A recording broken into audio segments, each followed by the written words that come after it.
Alors dans cette vidéo, je vais montrer cette caméra de la marque Anran. Anran, ça doit être la 4e ou 5e même caméra que je teste chez eux. Et pour dire à quel point je les apprécie, ces modèles, c'est ce que j'ai installé comme système de sécurité autour de ma maison.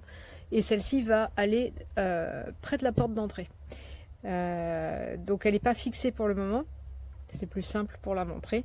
Il y a un système de fixation à 3 points, on a tout ce qu'il faut pour faire l'installation. Et après, clac, on vient clipser le truc dessus. Il y a un câble USB-C qui nous a pas servi simplement parce qu'il n'y en a pas besoin. Il suffit de brancher sur n'importe quel câble USB. Au départ, il faut la charger complètement. Et ensuite, c'est le panneau solaire qui prend en charge. La particularité de ce modèle, c'est que le panneau solaire n'est pas distinct. Donc ça ne fait pas de fil avec un panneau déporté. L'inconvénient, c'est qu'évidemment, il ne faut pas être sous un truc qui est trop à couvert. Mais l'avantage quand même, c'est qu'il y a une petite pente et donc ça vient quand même chercher le soleil un peu idéalement. Ici, donc les trucs de connexion. Première connexion, il faut la faire donc à proximité de sa box. Et ensuite, il y a des petites contraintes. Première chose, ça marche en 2,4 GHz, ça marche pas en 5. Donc tous les gens qui ont un système un petit peu trop moderne, ça va pas passer. Et l'autre contrainte, c'est qu'il faut un signal Wi-Fi quand même relativement fort. Nous, on n'a pas ce souci là, près de la porte d'entrée, on est juste en dessous de la box techniquement, donc il n'y a aucun problème. Et une fois installé donc les particularités, on a plein de réglages possibles. Et moi, ce que j'aime bien, là où on va la placer, c'est qu'on va avoir en fait des notifications. Je vais pouvoir échanger avec les personnes qui sont à la porte. En général, ce sont les livreurs. Et c'est plutôt pas mal. La petite limite dans ce système, c'est la course. On peut, depuis l'application, régler énormément de paramètres, les notifications, les horaires de surveillance, et la lumière s'allume, la nuit quand ça prend une photo, etc. Enfin, il y a tout un tas de paramètres, on peut tout régler, c'est très instinctif, c'est ce que j'aime bien dans ces caméras aussi, c'est très simple. Mais par contre, la course de poursuite, donc là ça tourne, hein.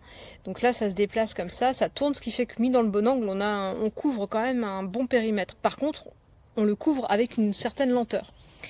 L'image est très correcte, très lisible, de jour comme de nuit. D'autant plus que la nuit, ça s'allume. Alors comment ça se passe? En fait, ça va filmer quand quelqu'un passe, pas un chien, pas un chat, ça ne se déclenche pas quand les chats passent par exemple. Mais moi, si je cherche mon chat, par exemple, j'ai une vidéo de moi en train de courir après mon chat. Et donc au départ, l'image est en noir et blanc et ça filme parfaitement en noir et blanc. Puis tout d'un coup, les lumières s'allument, on a tout en couleur et clac, il y a une photo qui est prise de la personne.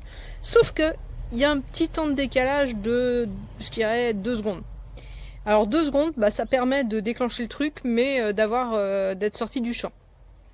Donc moi j'ai testé plusieurs fois en faisant l'andouille devant la caméra et je prends des postures et il n'a pas le temps de les saisir. Donc il y a quand même des petits couacs en termes de surveillance, mais globalement ça fait quand même bien le boulot. Il n'y a pas de confusion entre un chien, une voiture et une personne. Il y a le truc qui repère bien les personnes et là le déclenchement est automatique. Voilà, nous les chats ils passent sans arrêt devant et il n'y a jamais eu un déclenchement avec les matous. Que dire d'autre? Donc la course est un peu lente, quand on veut suivre quelqu'un c'est un petit peu lent. Mais par contre ce qui est bien c'est que c'est très intuitif, très simple d'utilisation et on lance l'application, on contrôle la distance, on peut observer, selon l'endroit où on a mis, on peut observer un peu tout ce qu'on veut. Et on peut s'éloigner un peu de la maison quand même. Nous on en a une deuxième qui est installée au bout d'une terrasse, il n'y a aucun problème. Voilà, ça fonctionne très bien, la connexion est toujours très bonne, on perd jamais le signal. Donc ça c'est pas mal. Et en fait une fois qu'on l'a chargé à bloc, le panneau solaire suffit très largement pour l'utilisation qu'on a. Voilà, donc c'est plutôt pas mal.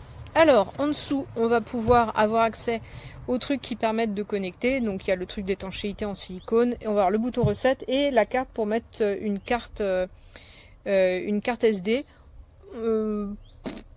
Moi j'avais prévu d'en mettre et en fait je peux très bien, je reçois les clichés sur mon téléphone en fait. Quand il n'y a pas la carte SD, du coup il prend pas sur la carte SD, il envoie direct sur le téléphone et j'ai accès. Donc c'est pas forcément un souci.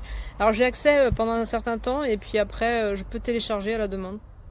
C'est le fonctionnement de chez Anran. Il y a des options payantes et des options gratuites et le gratuit suffit largement. En tout cas elle est très très bien comme toutes les autres de cette marque, c'est assez fiable.